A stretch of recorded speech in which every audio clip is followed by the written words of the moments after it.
लेकिन कुछ बीमारियां वो हैं जिसे गैरों ने हमारे घर डाला है, और कुछ बीमारियां वो हैं जिन बीमारियों को हमने खुद पैदा किया।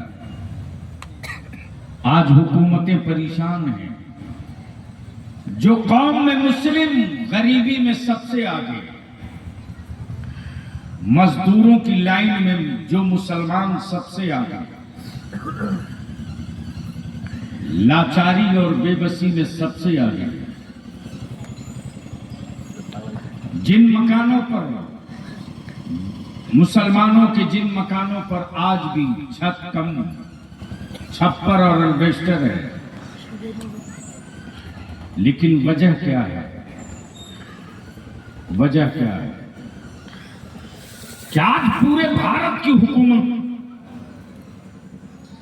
करोड़ों बच्चों की परवरिश नहीं कर पा रही, लेकिन मुसलमान तेरे ज़कात के सिक्कों में, मुठिया के चावल में कितनी ताकत है कि हिंदुस्तान में करोड़ों करोड़ों बच्चे मदरसों में पल भी रहे हैं, मदरसों में पढ़ भी रहे हैं।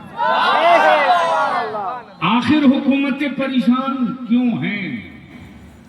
इसलिए नहीं कि अब्दुल्ला बाइक कैसे खरीद लिया, अब्दुर्रहमान 4 चक्का पे क्यों चल, क्या मतलब इसे? कोई प्रॉब्लम नहीं है। प्रॉब्लम कहां है वो सुनो, लेकिन उससे पहले जी लगाकर बाबाज़े बुलंद दुरूद शरीफ पढ़ लीजिए।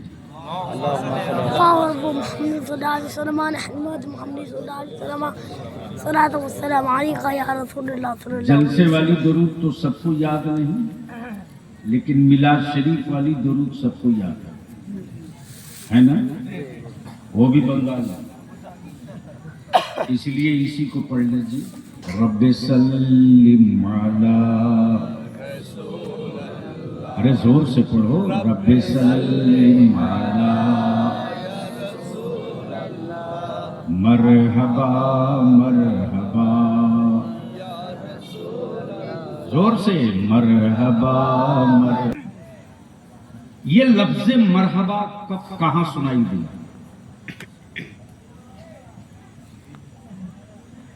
आज भी सऊदिया वाले किसी से मिलते हैं तो उसी जुमले का इस्तेमाल करते, मरहबा या हबीबी कहते हैं ना? क्या जरा? यानी अपने दोस्त को या लगाकर कहें तो कोई दिक्कत नहीं, वो अपने रिश्तेदार को मरहबा या हबीबी कहें तो कोई हिंदुस्तान का मुफ्ती फतवा नहीं देता। लेकिन हमने मुस्तफा की मिलाद में या नबी सलाम अलैक कह दिया तो महतारी बढ़ जाती है। बदिल लगाइए। आज से 40 साल पहले बंगाल में, बिहार में, उड़ीसा में, झारखंड में इतने ना आलिम थे, ना हाफिज थे, ना मुफ्ती थे। अरे बोलो ना। लेकिन अब तो कोई गांव बचा नहीं जहां 2-4 हाफिज आलिम ना हो।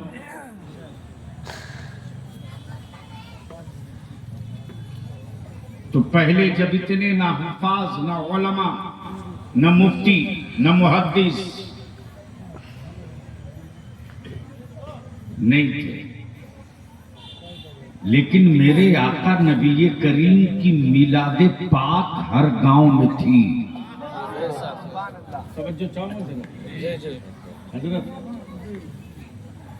हर गांव में।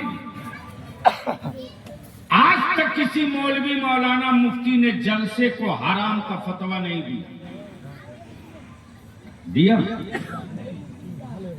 कॉन्फ्रेंस को नाजायज नहीं लिखा नहीं लिखा, इसलिए कि कॉन्फ्रेंस और जलसा वो खुद भी करते हैं। लेकिन मेरे आका की मीलाद को हराम और नाजायज कहने वालों ने बड़ी खूबसूरती से हथौड़ा नहीं खंजर मार दिया। और क्या ईमान वालों इश्क था मेरे मुस्तफा करीम की मीलाद से। ईमान वालों को बाप का 40वां हो तब भी मीलाद, दादा उमरा करके आवे जब भी मीलाद, नया मकान बनावे तो दाखिल होगा बाद में पहले होगी मीलाद, वालिद का 30 और 20वां हो तब भी हो मीलाद, बेटे की बारात जाएगी बाद में पहले होगी मीलाद, बेटी की बारात आएगी बाद में पहले होगी मीलाद। बोलो सही है क्या गलत? जोर से। अब सवाल यह उठता कि मीलादों में होता क्या है?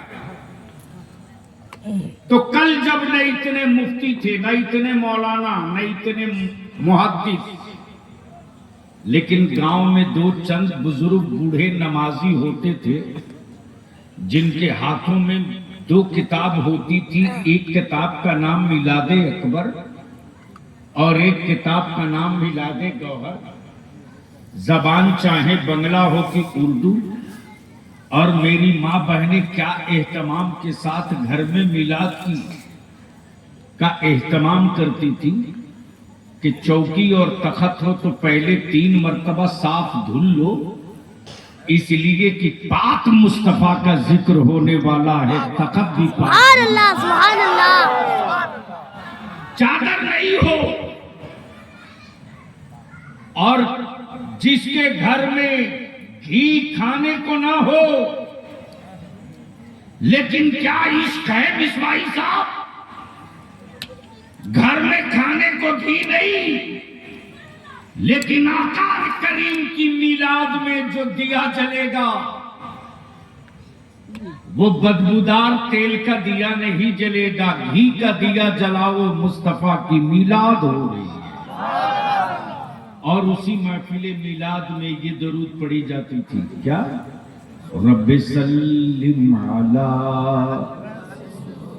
अरे जोर से पढ़ो, निकाह नहीं टूटेगा। रब्बे सल्लिम अला मरहबा मरहबा। ये लफ्ज़ मरहबा मरहबा कब कहां सुनाई दिया? तो तारीख और दिन नोट करो। महीना 12 रबीउल नूर का, वक्त सुबह सादिक का। आ रहे हैं कौनैन के आका, अल्लाह के फरिश्ते और मलाइका यही तो सदा लगा रहे थे, मरहबा या मक्की मदनी, मरहबा या हाशमी मुत्तलबी, मरहबा या रहमतल लिल आलमीन। उसी को आशिकों ने जोड़ दिया, मरहबा मरहबा, जोर से मरहबा मरहबा।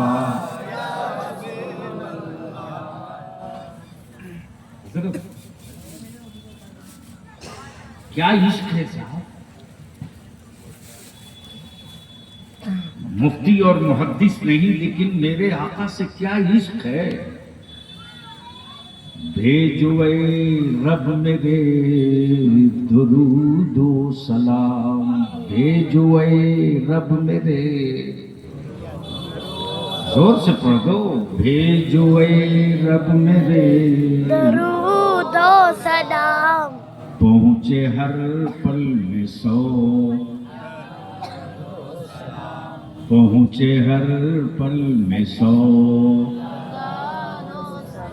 जैसे ही गांव गांव से हजारों सलाम आने लगा,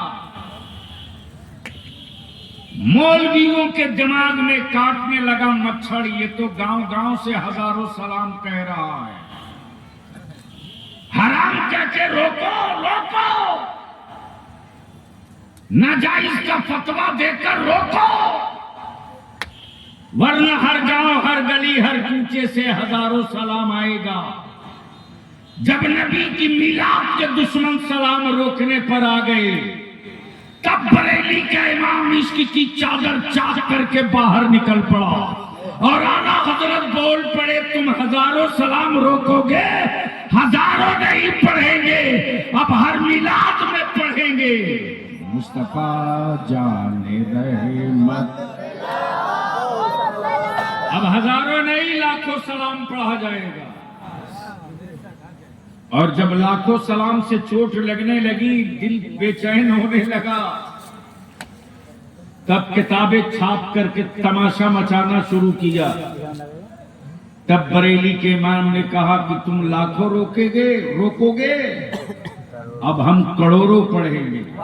अब तो बोल दो, बोलो बोलो। और क्या कहा, किसी को याद है?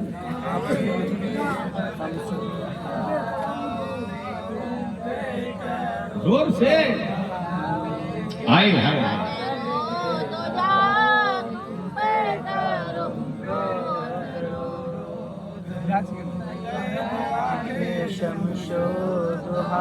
दीजिए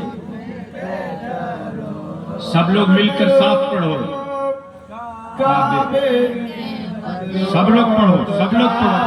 तुम पे करो रोज रो तैबा के शमशो तुम पे करो रोज रो। और कोई नहीं, और कोई क्या तुमसे नेहा हो भला, और कोई गैब क्या तुमसे नेहा हो भला, जब ना खोटा ही छुपा तुम पे करो रोज रो। नबी बहुत आए, रसूल बहुत आए, पैगंबर बहुत आए, और जितने नबी आए सबने अल्लाह की वहदानियत की बात की। अब इसको थोड़ा हल्का करके समझा दूं, हजरत नाम भूल गया। हजरत मौलाना अल्लामा अब्दुल कुद्दूस रज़वी साहब से हजरत अल्लामा मिसबाही साहब ने पूछा, हजरत नाम भूल गया,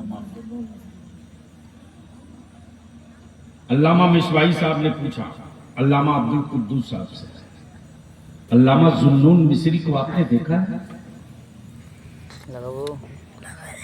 देखा है महबूब? देखा किसी ने? सारे नबियों ने तो यही कहा, ला इलाहा इल्लल्लाह, ला इलाहा इल्लल्लाह, ला इलाहा इल्लल्लाह। तब किसी ने सैयदना मूसा कलीमुल्लाह से पूछा, ये कलीम, आप जिसकी वहदानियत की बात कर रहे हो, क्या उसे देखे भी हो? तो सैयदना मूसा कलीमुल्लाह फरमाते, नहीं देखा तो नहीं। देखा तो फिर कैसे कह दिया ला इलाहा इल्लल्लाह? नहीं, ये माबूद सिवाय अल्लाह के कैसे कह दिया? तो जवाब मिलेगा, देखा तो नहीं हूं, बात होती है, बात होती है। जब तो कलीम कहा, जब तो कलीम का। और यहां क्लियर कर दूं कि नबी बहुत आए, रसूल बहुत आए, किताबें बहुत आई, लेकिन हर नबी का एक पीरियड है, हर रसूल का एक पीरियड है, हर किताब का एक पीरियड है। तौरेत बरहक है, लेकिन एक पीरियड तक के लिए। ज़बूर बरहक है, लेकिन एक पीरियड तक के लिए। इंजील बरहक है, लेकिन एक पीरियड तक के लिए। लेकिन ये तो नबी थे, जब महबूब की बारी आई तो रब ने फरमा दिया, ये मेरे महबूब वो नबी थे जिनका पीरियड था। तुम तो मेरे महबूब हो, महबूब के लिए पीरियड नहीं होता, हबीब के लिए पीरियड नहीं होता।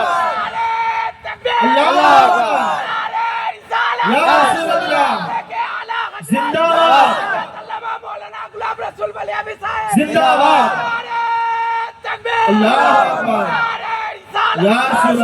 महबूब तुम हबीब हो। तवज्जो चाहो, सिर्फ नबी नहीं हो, नबी भी हो, महबूब भी हो। अब तो बोल दो, अरे जोर से यार, जोर। नबी भी हो, महबूब भी हो, रसूल भी हो, महबूब भी हो। महबूब सारे नबियों ने अपनी सिफत का ऐलान किया, नबूवत का नहीं। बड़ी जिम्मेदारी के साथ बलिया भी बोलता है। सफीउल्लाह सिफत है, नजीबुल्लाह सिफत है, रूहुल्लाह सिफत है, कलीमुल्लाह सिफत है। सारे नबियों ने सिफत का ऐलान किया, मेरे मुस्तफा ने सिफत का नहीं, नबूवत का ऐलान किया। मेरे मुस्तफा ने सिफत का नहीं, नबूवत का ऐलान किया। और क्या कहा? ला इलाहा इल्लल्लाह नहीं, इन्नी रसूलुल्लाह, मैं अल्लाह का रसूल हूं, मैं अल्लाह का रसूल हूं।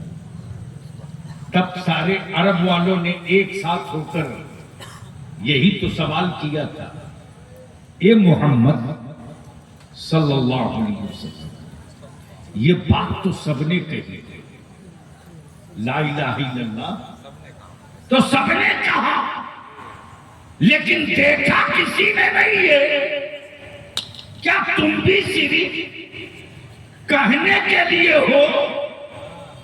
क्या तुमने सिर्फ कहने के लिए हो, या जिसे ला इलाहा इल्लल्लाह कह रहे उसे देखे भी हो?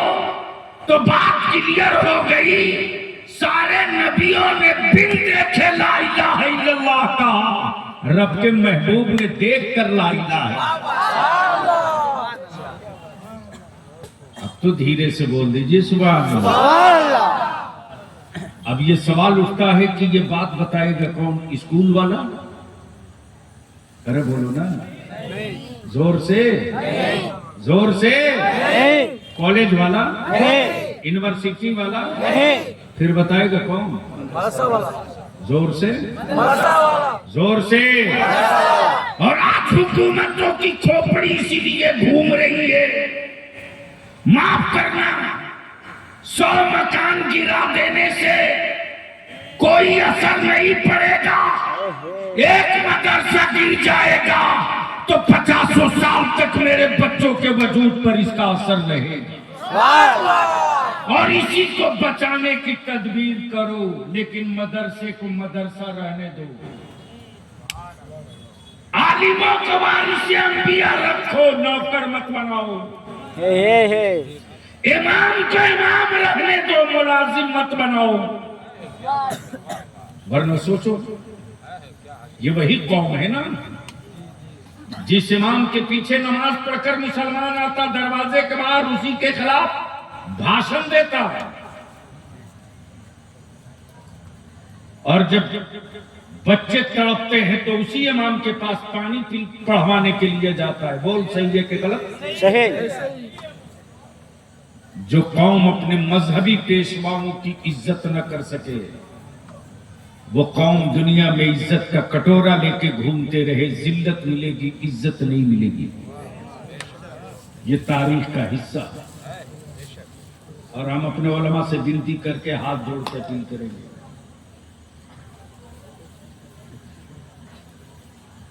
जब दस्तार हमारे बुजुर्गों ने सर पे बांधी थी ना, तो ये नहीं कहा था कि तुझे किसी दारुल उलूम का मुलाजिम बना रहा हूं,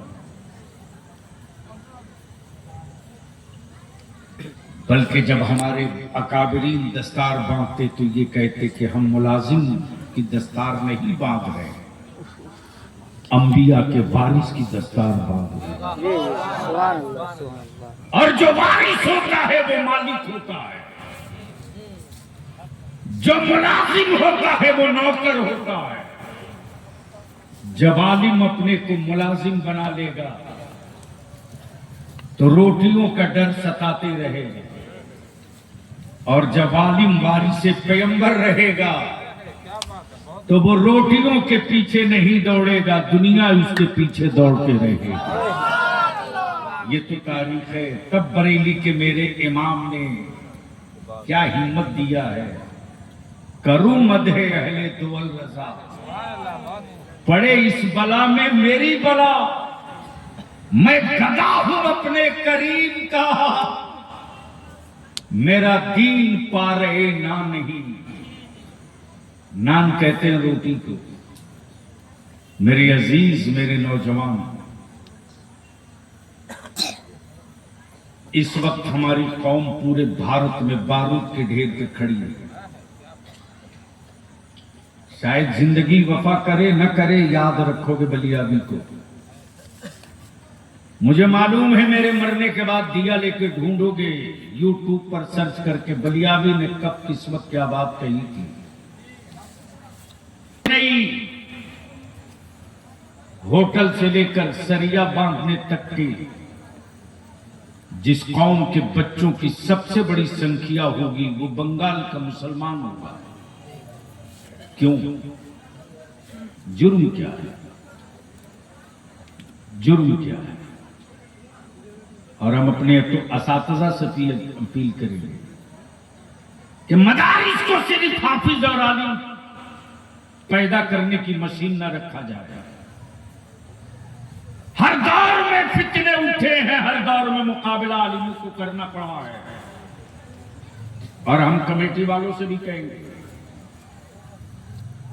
इसलिए कि बलियाबी सिर्फ तकरीर नहीं करता है, सिर्फ राजनीति नहीं करता, सिर्फ एमपी एमएलए नहीं बनाता। बलियाबी के इदारे में खुद इस वक्त 450 बच्चे हैं, 450,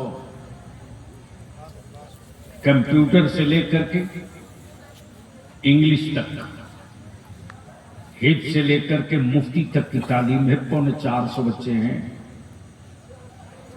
कभी आके देख लीजिए, इंची टेप से नाप कर हिसाब लेता है दरसगाह। हमने जो लगाया है उसका रिटर्न मेरे बच्चों को मिला कि नहीं मिला, बस दिल लगा लीजिए। बिल्डिंग बहुत शानदार हो जाए, अच्छी बात है, और अच्छी बिल्डिंग होनी चाहिए, लेकिन उसका इस्तेमाल और अच्छा हो, इस पर भी नजर रखनी चाहिए। इसलिए कि बीमारी आने से पहले दवा तैयार करनी। अब तो बाप बेटा की परवरिश कर रहा है बेचने के लिए। बोलो सही है कि गलत? सही। अब नहीं बोलोगे? सही है, अब नहीं बोलोगे? सही है। जोर से बोलो ना, सही है कि गलत है? जब तक तुमने अपनी औलादों की कीमत 3 लाख 5 लाख रुपया और एक मोटरसाइकिल लगा दिया है ना, तब से हुकूमतें तेरी कीमत लगा के बैठ गई।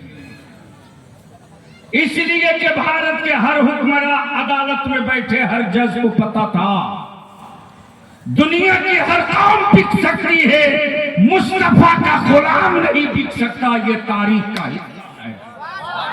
लेकिन जब से तुमने अपने बेटों का सौदा शुरू किया है, अपनी औलादों की कीमत लगाना शुरू की, तब से दुनिया तेरी वोट की कीमत लगा ली। अब तो चले जाओ सियासी गलियारों में, वरना जरूरत क्या थी धरती पर। अगर मान लो 1000 रुपये या 2000 पर किसी ने अपना वोट बेच दिया, चाहे जिसको बेच दिया हो, जोड़ लो 500 साल का कई नया पैसा पर डे के हिसाब से पड़ गया, कई नया पैसा पड़ गया। इसलिए आखिरत की तरफ लौटो। नबी बहुत आए, रसूल बहुत आए, पैगंबर बहुत आए, लेकिन जब अल्लाह के महबूब सरवरे आलम नूरे मुजस्सम फखरे दो आलम जनाबे मोहम्मद रसूलुल्लाह सल्लल्लाहु अलैहि वसल्लम की आमद हो गई। अब एक आखिरी जुमला यहां रुककर आपसे भी पूछ लूं, साल पूरे भारत में ईमान वालों ने मेरे आका की जश्न मिलाद कई 100 साल मनाया है। आप लोग नहीं मनाए थे? तो अगर मनाए थे तो बोलने में कोई दिक्कत तो नहीं ना है। कैसो साल था? 1500 साल। हजरत मजे की बात तो ये है, अब तो अपने लायक महफिल मिलती है तो लगता है कि आज बोलो। 1500 साल टोटल कितना हुआ? 1500 साल। इस्लाम को आए 1500 साल नहीं हुआ। रसूल करीम अलैहिस्सलाम को आए 1500 साल हुआ। उस 1500 साल में 40 साल माइनस कर दो, निकाल दो, तो कितना बचा? कितना? 1460। नबी को आए 1500 साल और इस्लाम को आए 1460। रिसर्च और बहस इस बात पे हो रही है कि किसी ने अपने मजहब की उम्र 5000 साल बताया था, किसी ने अपने धर्म की उम्र 2000 साल बताया था, किसी ने अपने मजहब की उम्र 30,000 साल बताया था।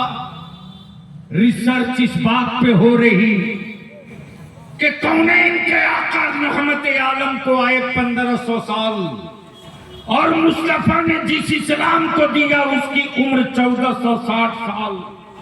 इस वक्त दुनिया का कोई एक मुल्क बता दो, कोई एक मुल्क जहां इमसाल मेरे आका की जश्न मिलाद का जुलूस न दिखाई दिया हो। गोया के 1460 साल का इस्लाम पूरी दुनिया को दावत तहकीक दे रहा। हुकूमत तेरे पास थी, सरवत तेरे पास था, सरमाया तेरे पास था, फौज तेरे पास थी, इक़्तिदार तेरे पास था, सब कुछ तेरे पास था, लेकिन तेरा मजहब पूरी दुनिया में ना जा सका। 1460 साल पहले जो इस्लाम मुस्तफा ने अता किया है, जहां कोई न जा सका वहां इस्लाम जा चुका। भैया इसको हटाओ, माइक का प्लेन करो।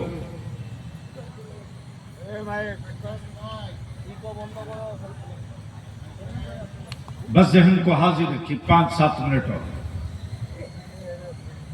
पूरी दुनिया में रिसर्च इसी बात की हो रही है कि जिस मजहब की उम्र 1460 साल, वो इस्लाम पूरी दुनिया में दिखता क्यों और पूरी दुनिया में फैला कैसे? तो यह भी क्लियर हो गया कि ये इस्लाम फौजियों का मजहब नहीं है, ये इस्लाम मुस्तफा के आशिकों का मजहब है। आर्मी शिकस्त खाती है, जंग जीतती है। नबी का आशिक न कभी शिकस्त खाता है, न कभी जंग हारता है। वो आशिक ही तो था बिलाल, जिसने उमैया को झुका दिया, मुस्तफा के इश्क को झुकने नहीं दिया। वो खुबैब थे,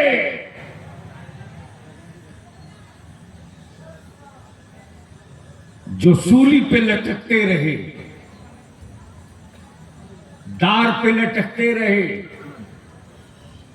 किसी ने जान का हवाला देकर कहा, ए खुबैब अभी भी वक्त है, इनकार कर दो,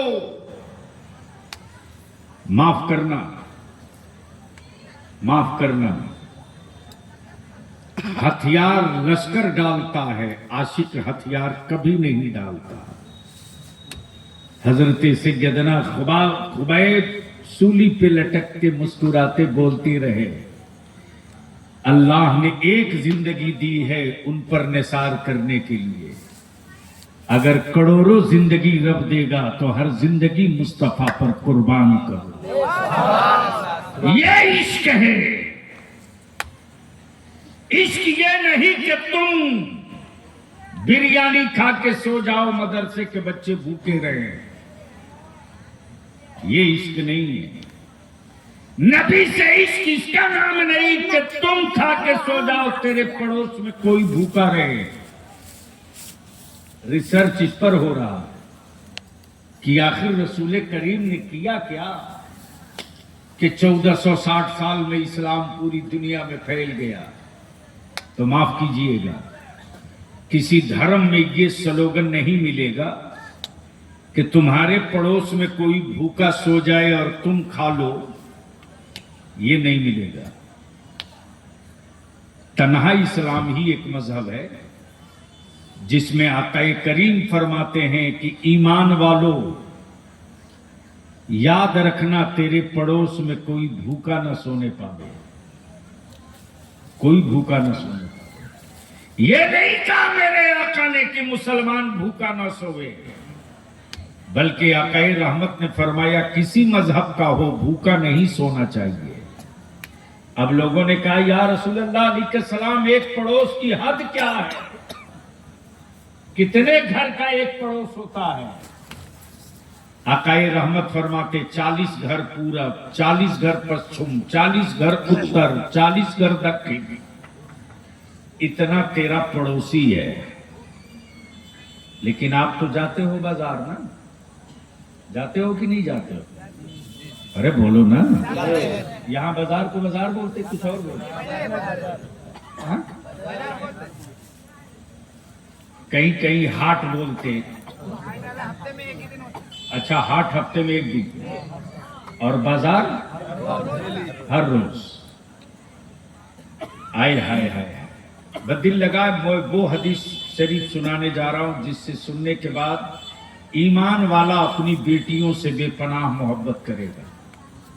मेरे आका करीम फरमाते हैं, जब तुम बाजार जाओ और कोई चीज खरीद के लाओ, मान लो अगर तुमने केला खरीदा है, फल खरीदा है, तो बेटे को 1 2, तो बेटियों को 2 दे दो। अरे बोल यार, बोल बोल। क्या कहा? बेटियों को 2 दो, बेटे को 1 दो। अल्लाह अकबर। मेरे आका करीम के फरमान के पीछे कितना बड़ा राज है, यह समझना आसान नहीं यार। इसके लिए तुझे उतरना पड़ेगा पूरे के पूरा इस्लाम में। आकाए रहमत के इस हुक्म के पीछे का फलसफा यह है कि अपनी बेटियों को इतना खिला दो कि अगर तेरी बेटी रुखसत होकर ससुराल जाए और उसका शौहर इस लायक ना हो कि वो चीजें मुहैया करा सके, तो पड़ोस या उस घर में किसी दूसरे के घर वो नेमतें देखने के बाद उसकी आंखों में लालच ना आवे, बल्कि उसको इतना खिलाकर रुखसत करो कि वो ससुराल भी जाए तो मुतमईन रहे। ये नेमतें मेरे बाप ने मुझे बचपने में बहुत खिलाई।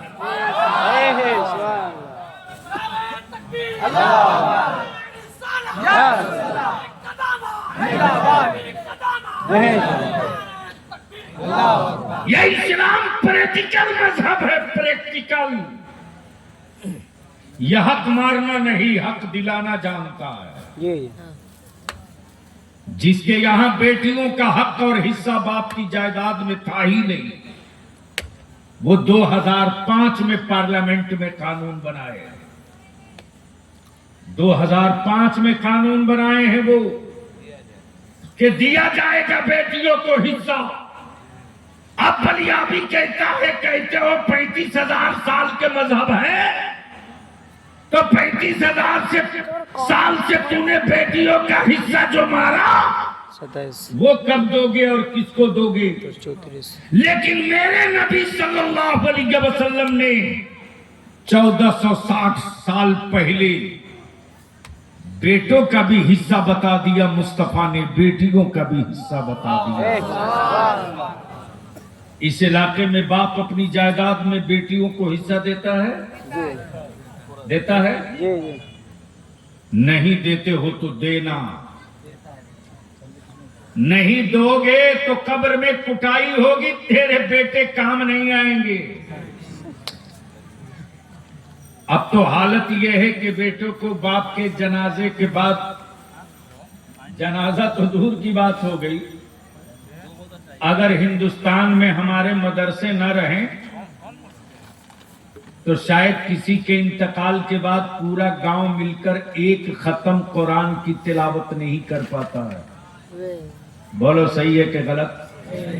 जोर से बोलो। सेठ तुम कहलाओ, प्रॉपर्टी तुम बाप की तुम लो, और बाप को कब्र से के आजाब से बचने का रास्ता मदरसे के बच्चे तलाशें, और उसके बाद तुम आंखें लाल करके मदरसे के बच्चों को टूअर और यतीम बोलो। अपनी जबानों को लगाम लगाओ। और कितने बड़े दौलतमंद हो तू, गरीब हुआ नहीं है जिसके पास पैसे ना हो, गरीब वो नहीं है जिसके पास दौलत ना हो, बल्कि धरती पर गरीब वो है जिसके दिलों में इश्क रसूल ना हो। सुभान अल्लाह। सबसे बड़ा गरीब वो है। दौलतमंद होना ये कमाल नहीं है, उस्मान गनी की तरह दौलत का इस्तेमाल करना ये कमाल की बात है। बहादुर होना, ताकतवर होना ये कमाल की बात नहीं है। ताकत का इस्तेमाल अल्लाह और उसके रसूल की रजा के लिए करना ये कमाल की बात है। यहां तो चचा अपने भतीजे को आंख दिखाता है, भतीजा अपने चचा को चुनौती देता है। लेकिन आइए, मौला अली शेर खुदा, बोल दो या अली, जोर से, जोर से। मौला अली शेर खुदा, जिनके बाजुओं की कुव्वत से खैबर कांपता हो। सैयदना मौला अली मुश्किल कुशा शेर खुदा गुजर रहे हैं। एक बदतमीज मौला अली शेर खुदा के चेहरे मुकद्दस पे थूक दिया। आज अगर किसी की तरफ कोई थूक दे तो तलवार निकल जाती है। उस बदबख्त ने मेरे मौला अली के चेहरे अनवर पे थूका था। सैयदना मुश्किल कुशा रज़ियल्लाहु ताला कपड़े से थूक पोंछ कर आगे गुजर गए। जब आगे गुजर गए तो फिर वो पीछे से लौट कर आया और कहने लगा, तुम्हारा नाम अली है? सैयदना मौला अली मुश्किल कुशा मुस्कुरा के फरमाते, हाँ हाँ मैं ही अली हूं। सुभान अल्लाह, सुभान अल्लाह, जोर से सुभान अल्लाह। क्या कहा? मैं ही अली हूं, मैं ही। तब उसने कहा, ए अली, अगर तुम वही अली हो तो ये बता दो कि अबू तुराब का लक़ब रसूल करीम ने तुझी को दिया है? मौला अली शेर खुदा फरमाते, हाँ हाँ हाँ हाँ, या अबा तुराब, मेरे आका ने हम ही को कहा है, वही अली। तब उस बदबख्त ने कहा, ए अली, तेरी ताकत का शोहरा तो बहुत सुना था, मैंने तेरे मुंह पर थूक दिया, तुझको गुस्सा नहीं आया? मौला अली शेर खुदा फरमाते, नहीं, बिल्कुल गुस्सा नहीं आया। तब उसने कहा, ए अली, तुझको गुस्सा आता कब है? है। अरे हजरत आगे बढ़ जाइए, आगे आ जाइए, अच्छा नहीं लग रहा। क्या कहा? ए अली, तुझे गुस्सा आता कब है? शेर खुदा मुश्किल कुशा मेरे मौला फरमाते, सुन, तू अली के चेहरे पर एक बार नहीं 100 बार थूक ले, अली को गुस्सा नहीं आएगा। अली को एक बार नहीं 100 बार तू गालियां दे ले, अली को गुस्सा नहीं आएगा। उसने कहा अली फिर तुझको गुस्सा आता कब है? तब मौला अली फरमाते सुन, कसम है उस कादिर मुतलक की जिसके कब्जे में अली की जान और सांसें हैं, अली को गुस्सा कभी नहीं आता। लेकिन अगर अली के अल्लाह और उसके रसूल के खिलाफ कोई बोल दे तो फिर अली के गुस्से को कोई रोक भी नहीं पाता। इसलिए कि मेरी ताकत अल्लाह और उसके रसूल की रजा के लिए है, मेरी जिंदगी की हर सांस अल्लाह और उसके रसूल की रजा के लिए है। जो खुद के लिए जीता है उसकी इज्जत अपनी होती है, जो खुदा के लिए जीता है, रसूल के लिए जीता है, वो अपनी इज्जत की परवाह नहीं करता, अल्लाह और उसके